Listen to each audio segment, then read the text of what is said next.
I think it's so naughty, it's not even funny. All right. I didn't know. Okay, sorry. What were they talking about? Oh, yeah. Celebrity Big Brother. Sorry about that. Okay, back to what we were talking about. Celebrity Big Brother. They have announced the dates the episodes will air. Now, we're having some issues with this. Because earlier we were talking about the Olympics. The Olympics are happening in February. Well, CBS decided to go head-to-head with the Olympic Games, and we're going to air Celebrity Big Brother during the Olympic Games, which I don't understand at all. So the Big Brother starts on February 7th, is going to go 4 days a week, and then end on February 25th. Translation, they're doing it literally during the Olympic Games. Sal, your thoughts? Why? I don't know. I just have the thing in front of me. I can't see you. I'm right here. Anyway, guys, keep talking. We'll fix it.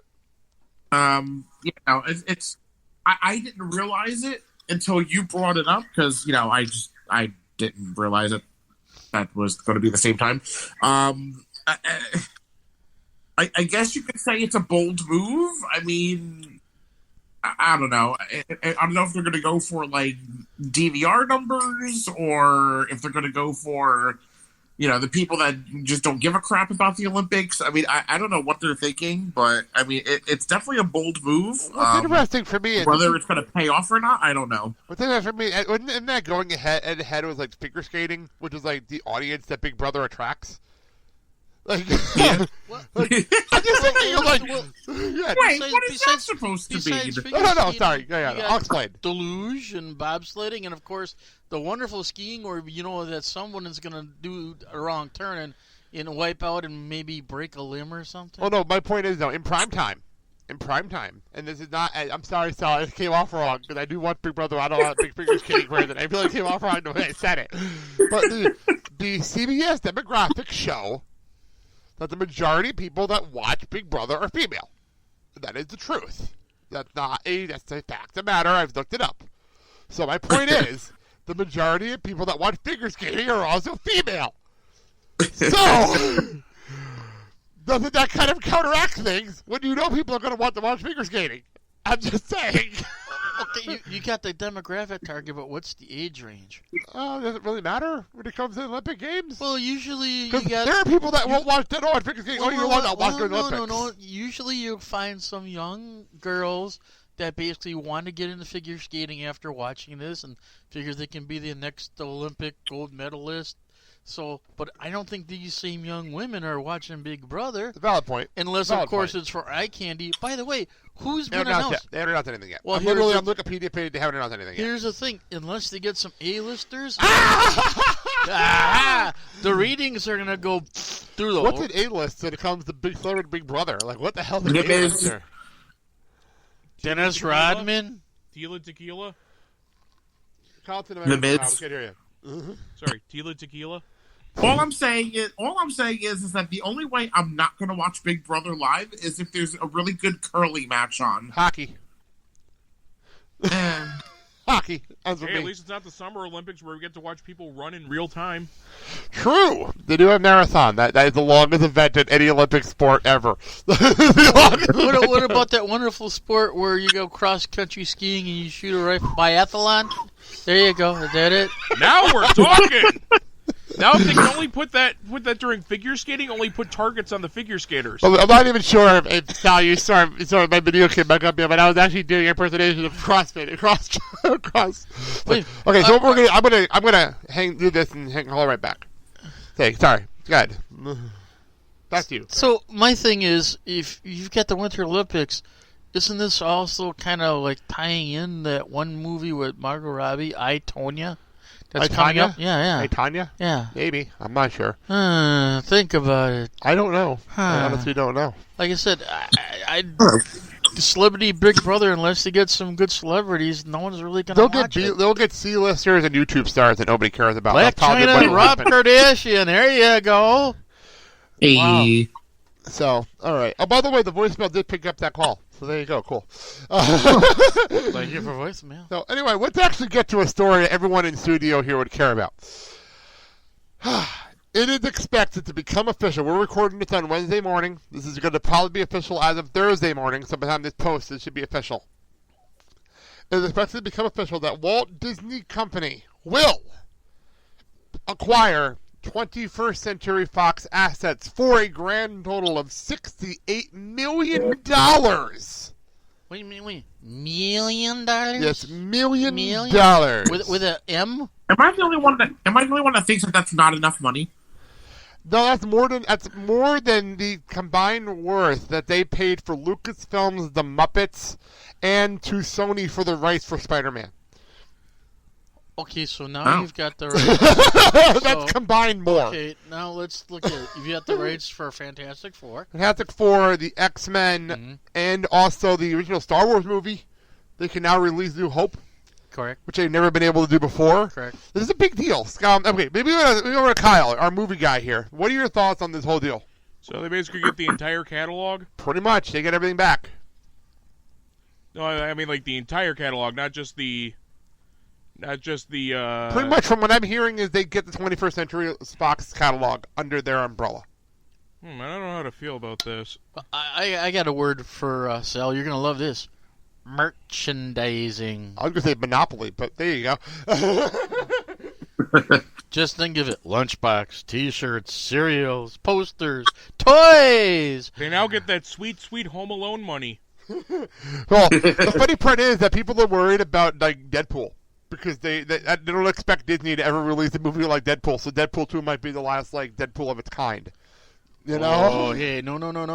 In this industry, money talks. But Disney never Disney a Disney banner has never released an R-rated movie.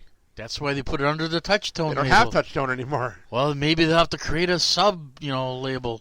Yeah, I'm just saying that. Yeah, I would have to agree. They would have to do something because they never released an R-rated movie.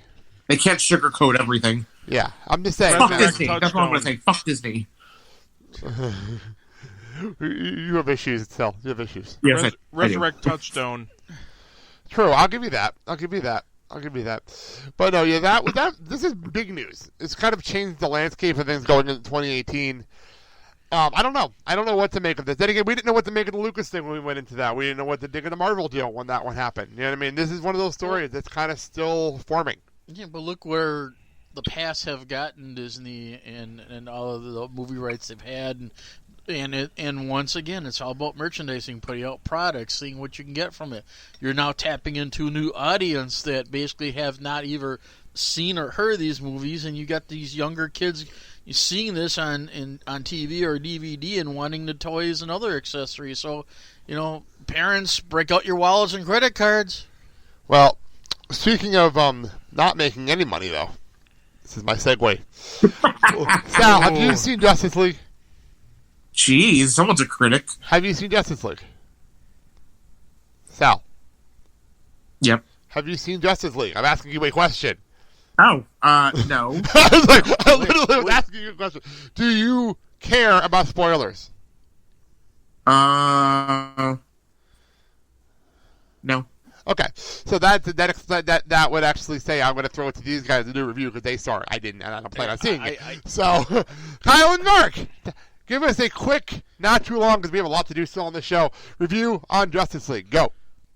Much better than Batman vs. Superman. It's still an okay film, but compared to Batman vs. Superman, it's a fucking masterpiece.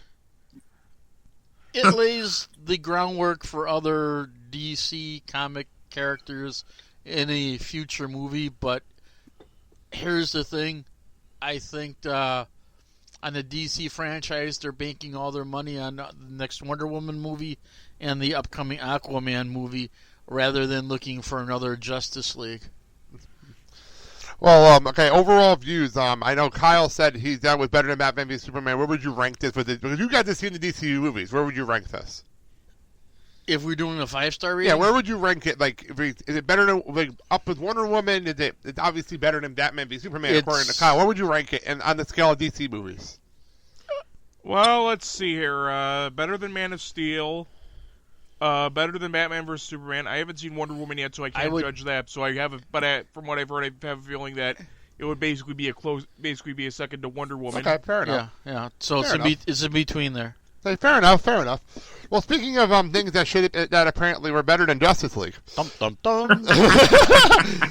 Let's go to something. Jeez, you're very angry this morning. No, By the way, he's the hangry By the way, one. I was disappointed in that movie because they had a villain named Steppenwolf, and he did not at any point perform Magic Carpet Ride. Wait a minute. That joke only kind of like is understood by 10% of our listening audience. So? The rest of the 90s are still wondering it. And yeah, I wanted to punch the Flash. Damn millennials. Hashtag not my Flash. Yeah, I wanted to punch the Flash. They were trying to make him like a Spider-Man at Spider-Man Homecoming. The only thing is that it works for a high school student, doesn't work for a guy who's supposed to be in college. You guys really do understand. We've only got 7 loyal listeners. Dude, we're getting thousands of listeners a month. What are you talking about? I'm only talking about the local market. This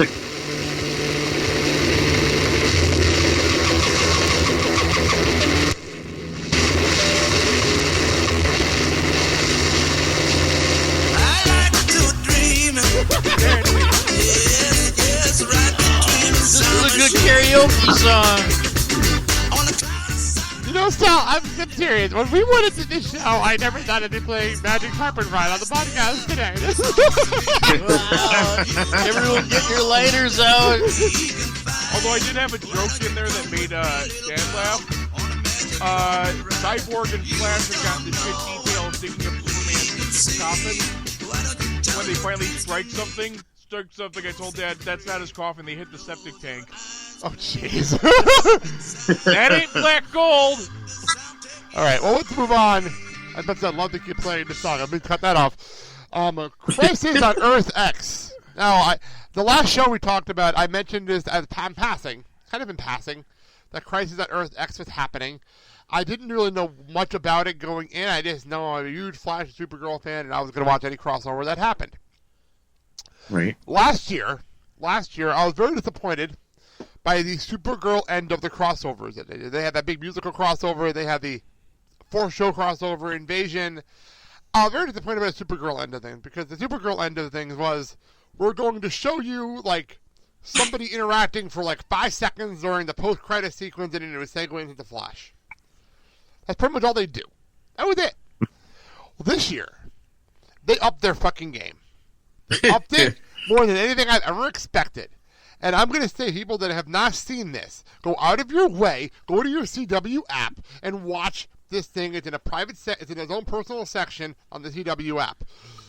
It is a 4-part mini movie called Crisis on Earth X. It was surrounded around Barry and Iris' wedding. And the best part about this is, Sal, you don't watch the shows, but you can sit there and watch this and not need to know anything going in. Okay. Nothing. You don't have to know any history about any character that anybody on this show that know everything that's going on in this series. They made it. They literally did a 4-hour mini movie, and then it was literally comic books come to life on television. It was so much fucking fun. I've never had that much fun watching one of these crossovers. I know, Dad, you sat and watched this thing. This was insane. I don't. If for people that haven't seen it, I don't want to give away anything. It was too much. It was a lot of fun. It's action-packed, very emotional, and here's the thing: besides the CW app, I would Blu-ray.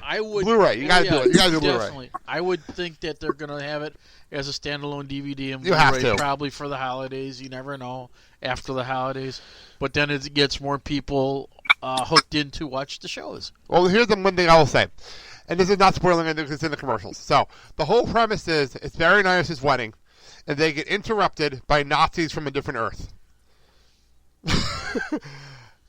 Not a joke. There's an Earth, it's Earth X, that the only difference between the history of Earth here and Earth there is the Nazis won. Yay! So the Nazis have taken over there, and they're attacking our Earth. There's other storyline to it, too. But pretty much the whole thing is, it's 4 hours of superheroes beating the shit out of Nazis and saying how bad Nazis are. Keeping in mind, some of the people on the cast are Jewish. So, it was definitely interesting and fun, especially in the landscape we're in right now in the political climate. This was definitely a nice escape. Because it was kind of one of those things that was like, fuck you to everybody else about this. We're just going to have some fun for the next 4 hours and have a lot of good time.